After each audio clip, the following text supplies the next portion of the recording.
And now, on with the show.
Ho, ho, ho, ho, ho.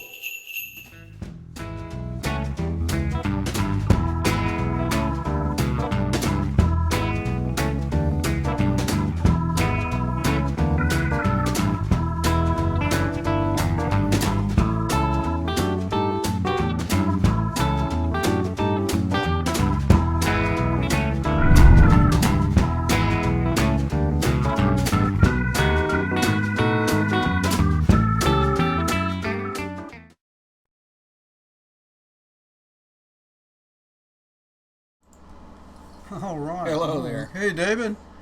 Merry Christmas. Merry Christmas. Happy anniversary. Yeah. Can you believe it? It's been 9 years 9 years. since we Wow. started ArtStreamLIVE. And here we are on the 9th year anniversary special webisode. That's amazing. December 7th, 2019. Yep. Oh, You know, whoa. we got a little whoa. blur going there, but you know what? That's that blizzard conditions. Right. But you know, the thing about it's like we talked about in the past. I'm too dumb to quit, too hard-headed to stop. Something like that. So here we That are. We works. keep on going. Yep. But I thought, let's do a year in review. Okay. So If we can get focused here, hang on. So, Alright. folks, I don't know what's that's doing. Okay. There. Yeah, I'm Okay. focused now. Maybe it's my hat throwing down. There. See But there? you know, it might be the light shining off your hat. Well, we can take care of that. What if it is? There. No, it's still doing it. No. Okay. Okay. All right. But here we are. Yep. And we're going to look at what we've been doing the past year. I think it's been Yeah. one of our best years. I really do. Mm-hmm.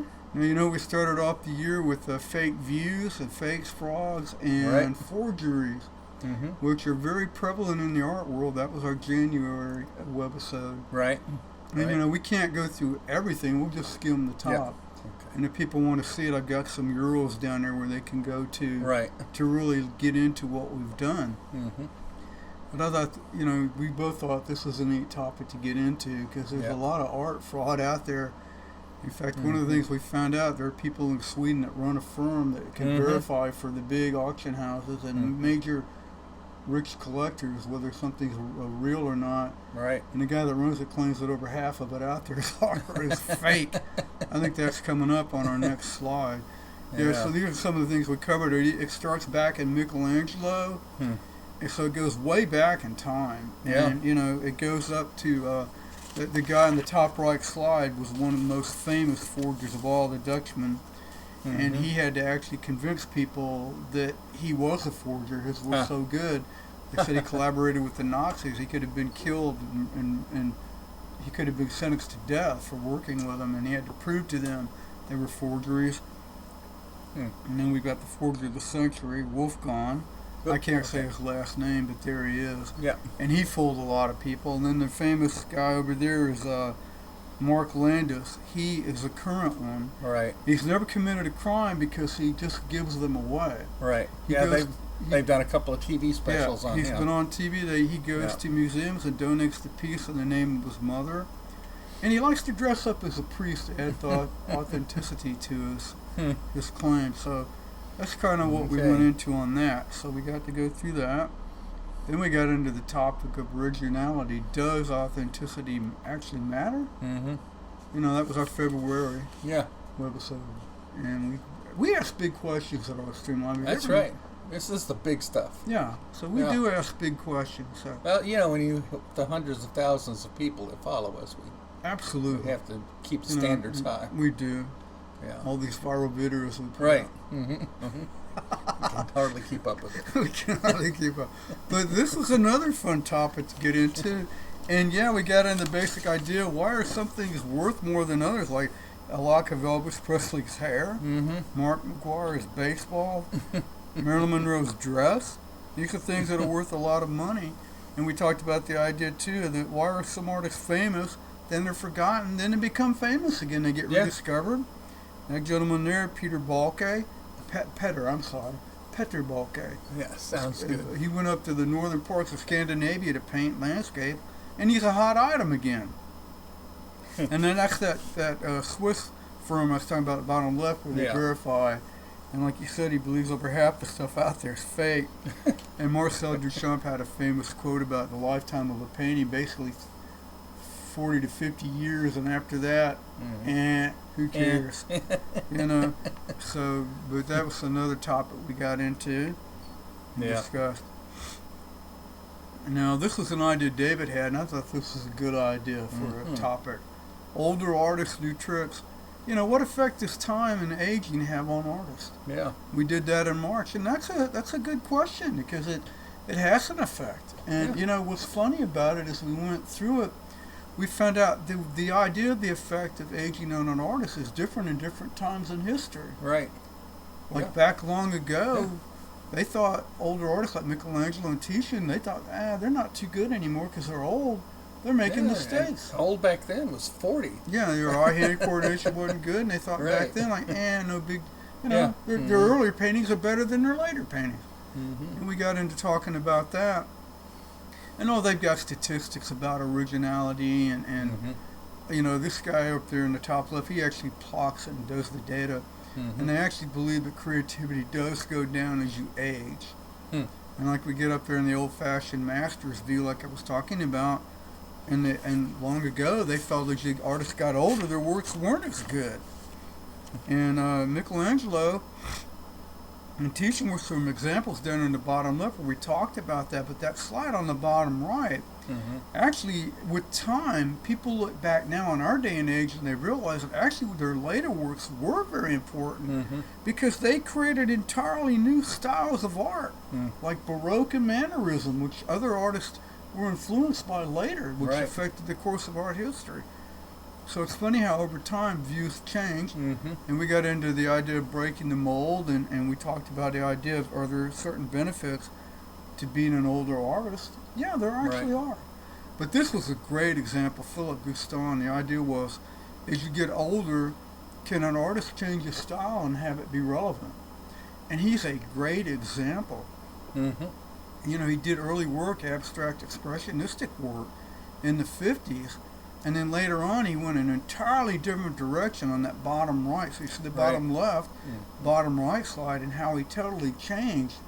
And yet that change was a major influence with young artists today. They really look at his work. In the meantime, though, his collectors would have a different opinion of that. The collectors because we know from personal experience, when you change your artwork, people resist it.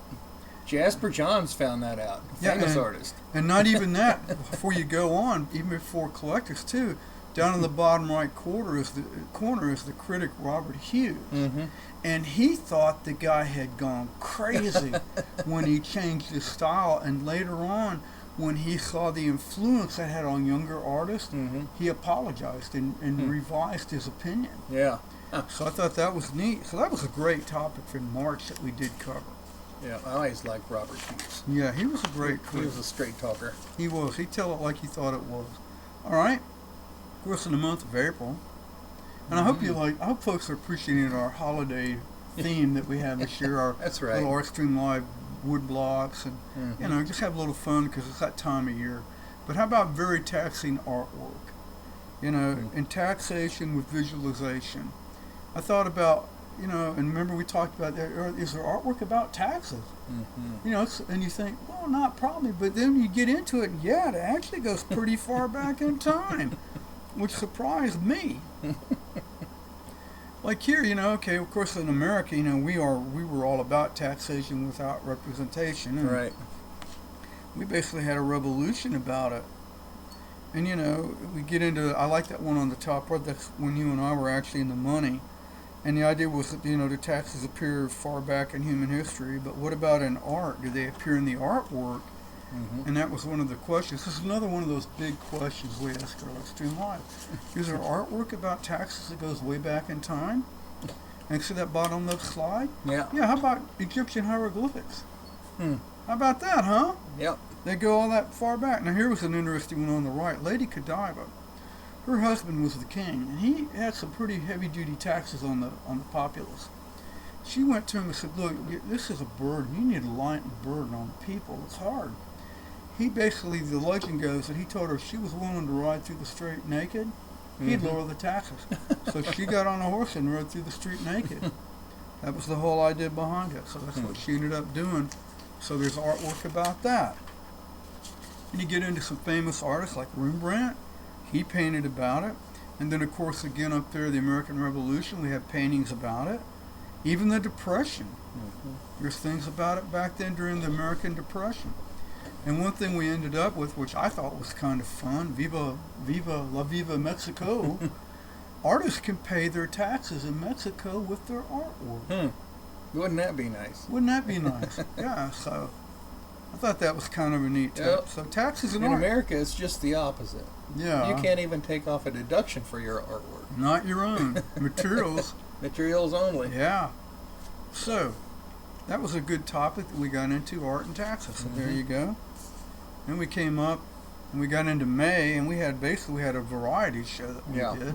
Yeah. And we always had this topic of the art of, is it art? And the idea was, well, keeping it real. Mm-hmm. And we got into this, and it's kind of a twist on the idea. And as we get into the slides, you've heard about super realism, keeping it real. That's right. Sometimes it's too real. Yeah. So we're going to get into some Super real, uber real. Now here you go. Look at this. Okay. Yeah. Here we get into. We got guys that this guy has done a paper bag.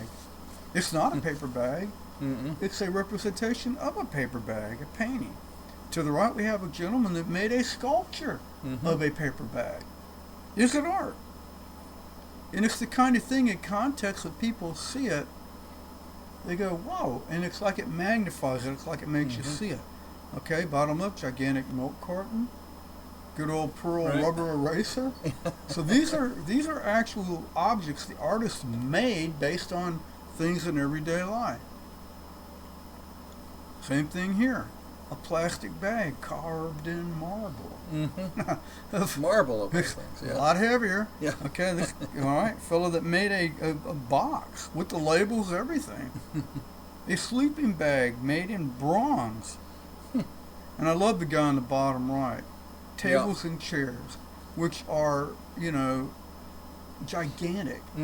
Human being, that's a large gallery, probably got 12, 16-foot high ceilings, and the chairs and table go up to it. People literally can walk underneath them. So the idea of scale is important to his work. I think I brought up when we did this one about some farmer on a horse farm. Because of some zoning quirk, he couldn't put up a shelter for his horses. So he had a artist, sculptor, whatever it was, come in, and they built a table and chairs very similar to this. Cool. Out of lumber, treated lumber, out in the middle of his pasture for his horses to get into, to shelter in the rain. And since it was either a sculpture or just really large furniture, the city couldn't say anything about it. Or There you go. The county or whatever it was. The power of art. And that's what's fun when you take things and like change the scale. It makes people see it in a different way. That's one of the fun things about art. All right, then we got into July, and we had ourselves a cultural update. And I kind of like culture. ArtStreamLIVE is about culture, and it's a classical thing. Culture runs through human history, so we kind of went a little bit more classic style with that. And I thought David rendered very well as a classical Roman bust. A little better than me. I'm a little touch on the goofy side. But that was a fun theme, and we got into some things on a cultural update because we try to keep folks up to date on what's going around. So we got into, we'll show the slide and show them what we got into. Yes. We got into some new exhibitions that were going on that opened up that month at the Mobile Museum of Art, Mobile, Alabama. And one of them up the top right was about a gentleman named Fred Marshman from Fairhope, Alabama, called Southern Pop. Fred, excuse me, Fred has passed away, but it's kind of a retrospective of his work, and he had such a wide range of work. Painting, sculpture, comic books, just incredible stuff. Cast bronze, wall reliefs, just amazing, and it's fun. One of the comics one of the curators made, it was like having a group show with one artist, and I like that. Then we had one, bottom left, about Lee Hoffman, called A Legacy. He was a fine arts professor at the University of South Alabama and also Spring Hill College.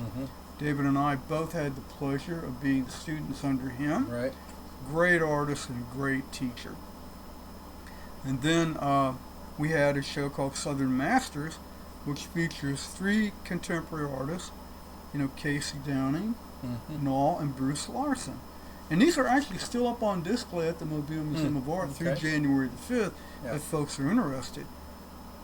So we were sharing culture. And one of the things we added to just bring it up even more was a master artist, Charles Smith, included in that publication for the Alabama Artist. Is part of our Alabama Bicentennial, and he's one of the top artists in that group. He was featured in that publication. So we wanted to put that out there for folks to know too. So well done, Charles. Way to go. Good. So, all right. Now this was a fun one. This is one of my favorite ones we did. Art, robot, and automation. Can artists be replaced? And the kind of answered it graphically there.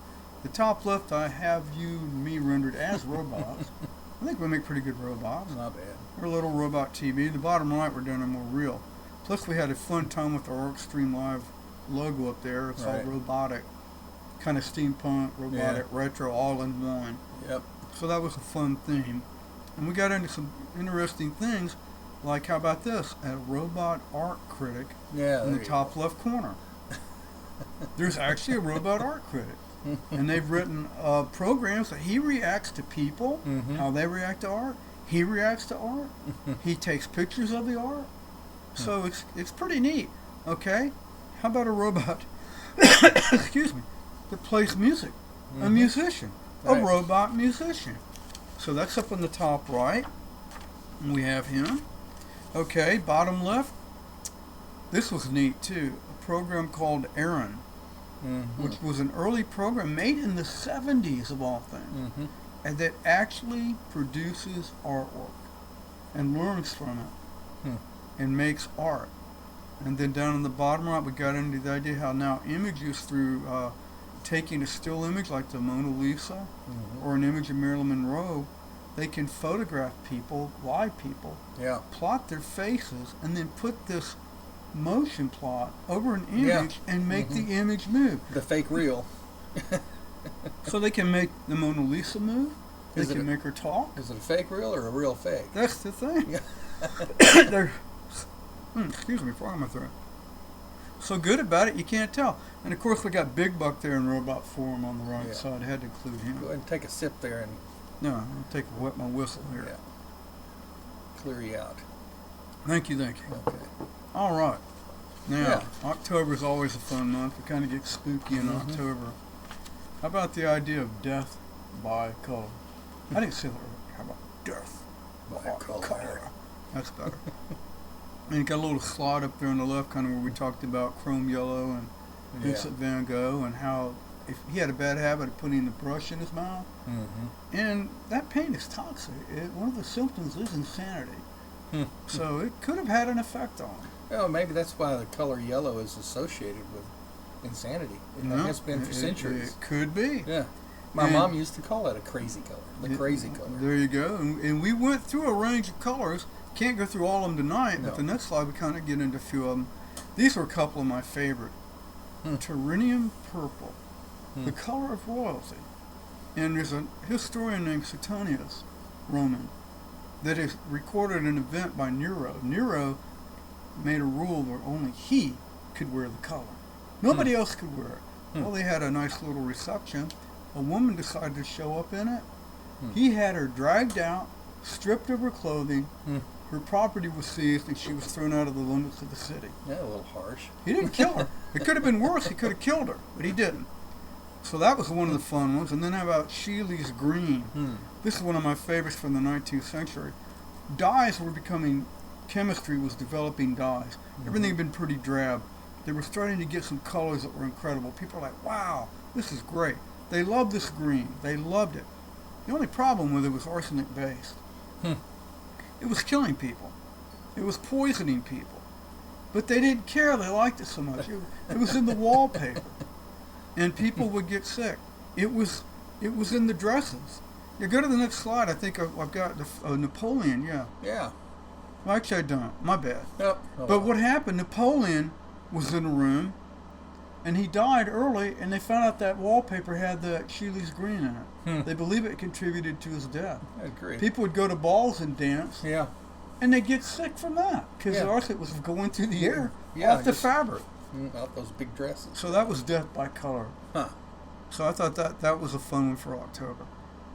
All right, There then we we got go. into our cultural update last month in November, and we got back into a new exhibition at the Mobile Museum of Art called Fort to Port and Beyond, which is an architectural history of the city of Mobile. Yeah. So there's a lot of neat things. There's architectural elements, models. It goes from the early beginnings of the Indian culture along the Gulf Coast Yep. right up to the 21st century. Features architectural elements, photographs of old buildings, plans, furniture. It's a wide range of the history.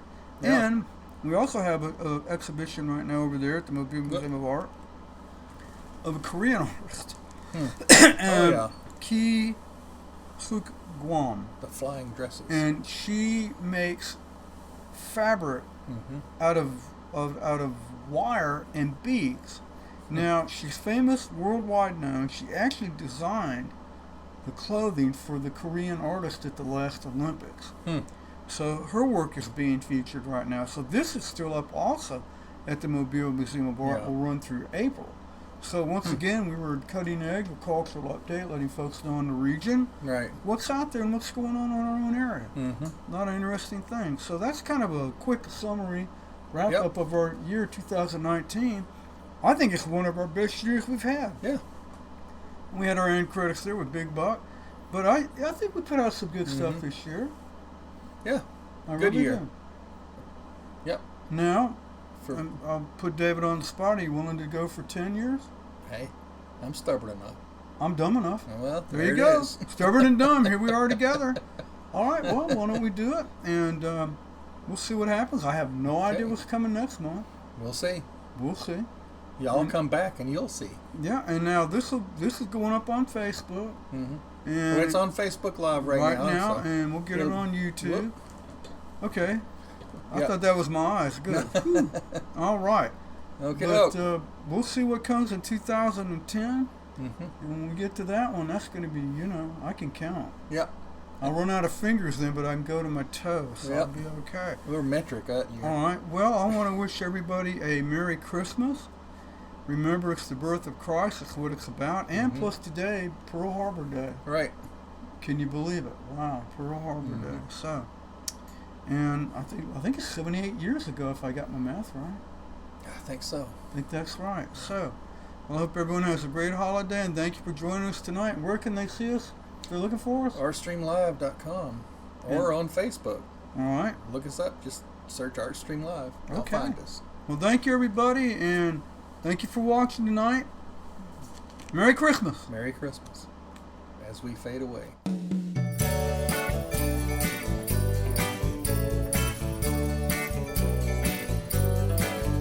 It's Christmas. It's Christmas. Family and friends together away. It's Christmas. Mama's in the kitchen, scissors at the door.